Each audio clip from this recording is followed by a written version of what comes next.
To appreciate the Bhagavad Gita, one has to have some basic information about the Mahabharata, the longest epic ever compiled in the world. The story goes thus. Dhritarashtra and Pandu are the heirs to the Kuru dynasty. Dhritarashtra is born blind. He marries Gandhari, who, to prove her allegiance to her husband, decides to blindfold herself with bandages over her eyes. Pandu, the younger brother, has two wives, Kunti and Madri. As it would have been impossible for a blind person to reign over a kingdom, Pandu is made the king. He has 5 sons, who are widely referred to as the Pandavas. Dhritarashtra, the blind brother, has 100 sons and a daughter. They are generally known as the Kauravas. The struggle for power between these two groups of cousins is the central theme of the Mahabharata. Insecure and jealous, Duryodhana, the eldest among the 100 Kauravas, harbours intense hatred against his 5 cousins throughout his childhood and youth, which leads to a great deal of tension between the cousins. Giving heed to the advice of his malicious maternal uncle Shakuni, Duryodhana often plots ways and means to get rid of the Pandavas so that his course to the kingship of the Kuru dynasty would remain clear. After the demise of Pandu, King Dhritarashtra relents to the will of the masses and appoints his nephew Yudhishthira, the eldest among all, as crown prince.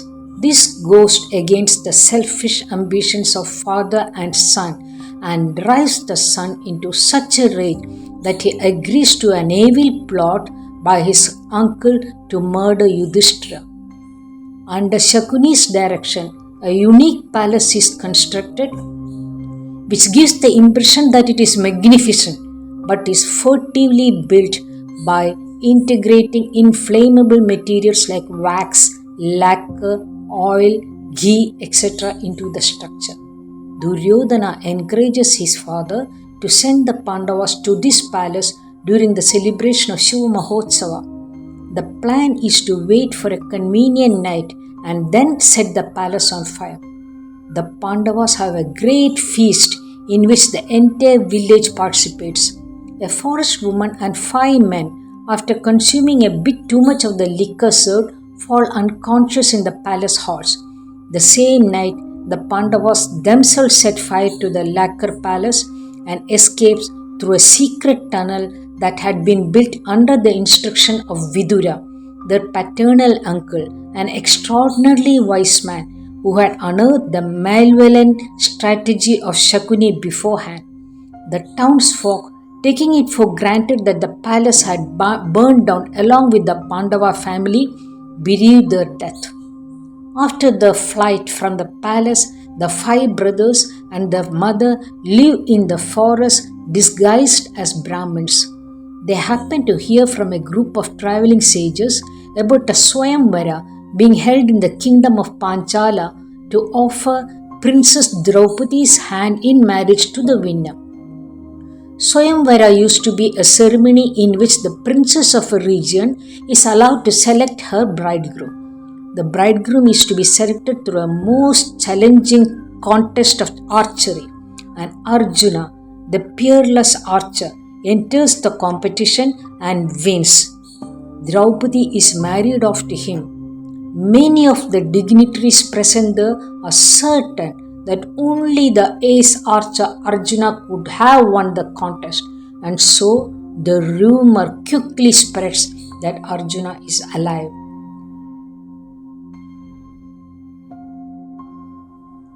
In the meantime, the brothers, having reached the hut outside the forest, announced to their mother that they have arrived with excellent arms.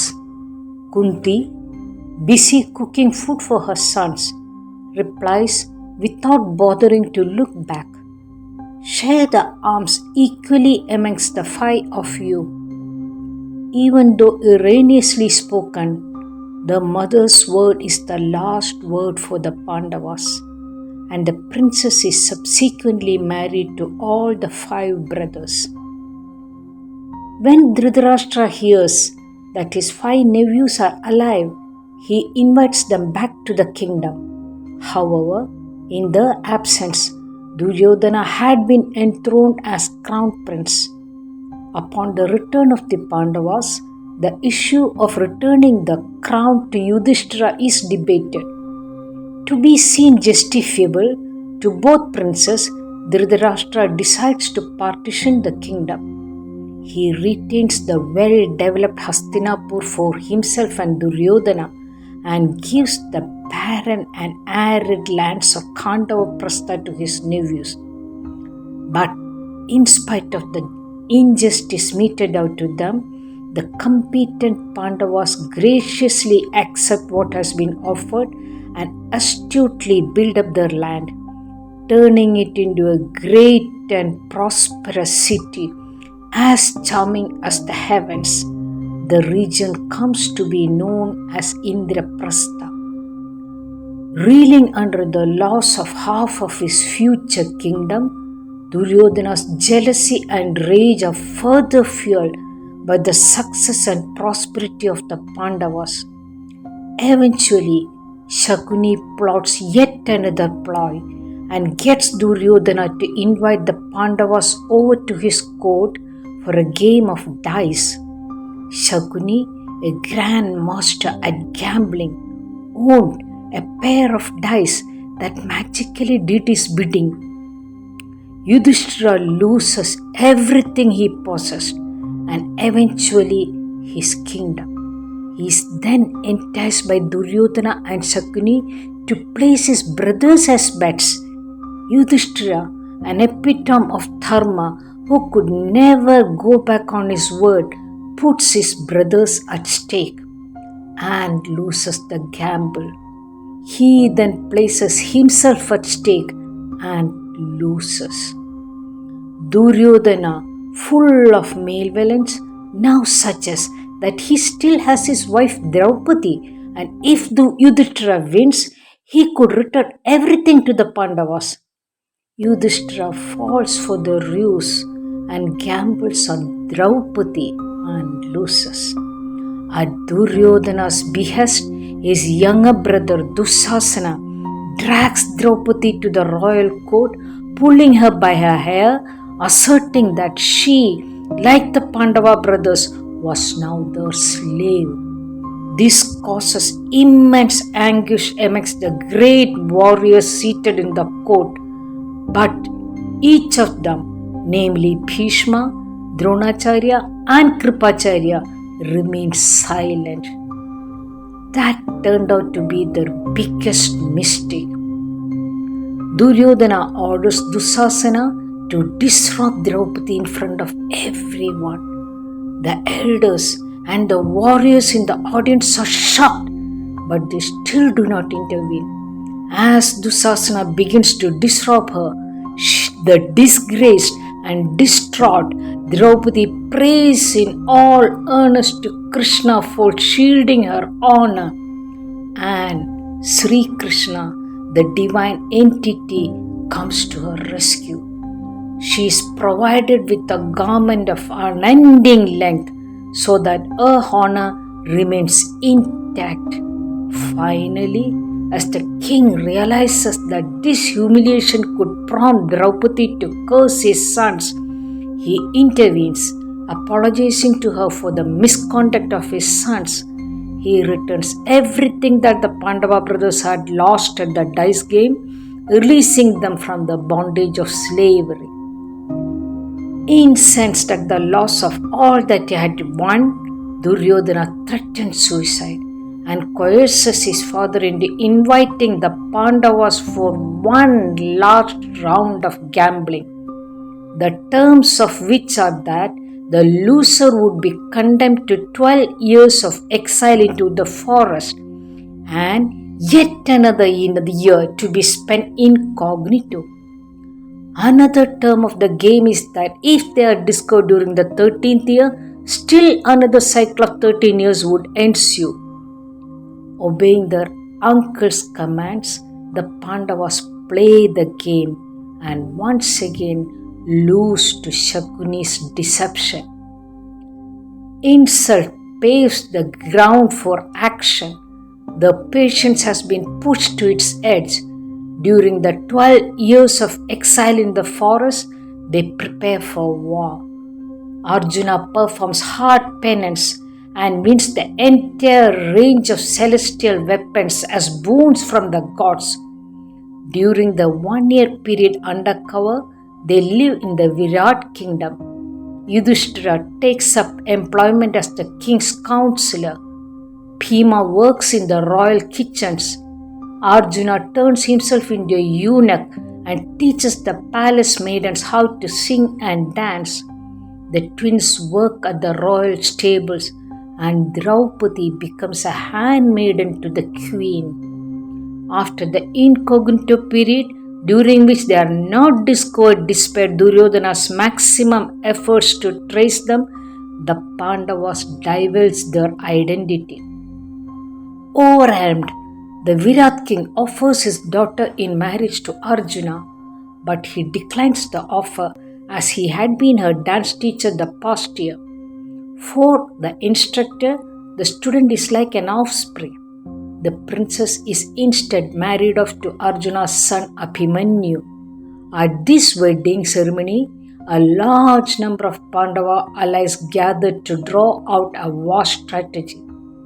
Meanwhile, emissaries are sent to Hastinapur to demand Indraprastha back, but the mission meets with failure. Krishna himself goes on a peace mission, but fails. Duryodhana refuses to give away as much land as is covered by the point of a needle, let alone the 5 villages proposed by the peace mission. War becomes inevitable. The blind but shrewd Dhritarashtra probably understood the psychological condition of Arjuna, his nephew, and on the day before the commencement of the great war, he sent Sanjaya, his emissary, to Arjuna with a secret message. This message, full of roguish import, sows the seeds of negative concepts into Arjuna, directing the repressed energies within him into the wrong channels. He becomes a hapless neurotic, incapable of facing the big challenge before him. Sri Krishna, the great warrior, chooses himself to be Arjuna's charioteer. He leads the chariot to the battlefield.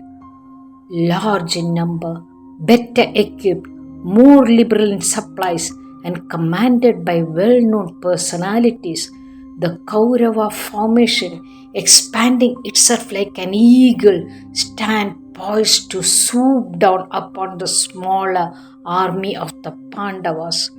Arjuna sees arrayed before him his relatives, his great-grandfather Bhishma, who had practically brought him up, his teachers Kripacharya and Dronacharya, his cousins, and several warriors who had been their associates. And for a moment, his resolution wavers. At this crucial moment, his agitated mind is incapacitated to receive any response from the intellect. It has been crushed by the intervening layers of his egocentric assumptions and desire-prompted anxieties. And also, the dynamic energy released by the depressed mind has been misdirected by Dhritarashtra's shrewd intervention. Upset and disillusioned, Arjuna goes into a mode of hopelessness. Then follows a philosophical discourse that has today become a separate book on its own, the Bhagavad Gita.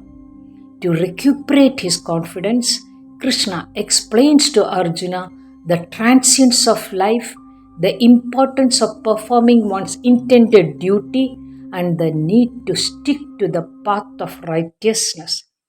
The dialogues between Krishna and Arjuna cover a broad range of spiritual topics, touching upon ethical dilemmas and philosophical issues that go far beyond the war that Arjuna faces. Arjuna is made to recognize his vital duties and responsibilities as a Kshatriya, who is born to defend his people and safeguard the traditions and culture. That was the war of Mahabharata, and it turned out to be the greatest war of those times. In about 18 days, the entire country lost almost 3 generations of its men.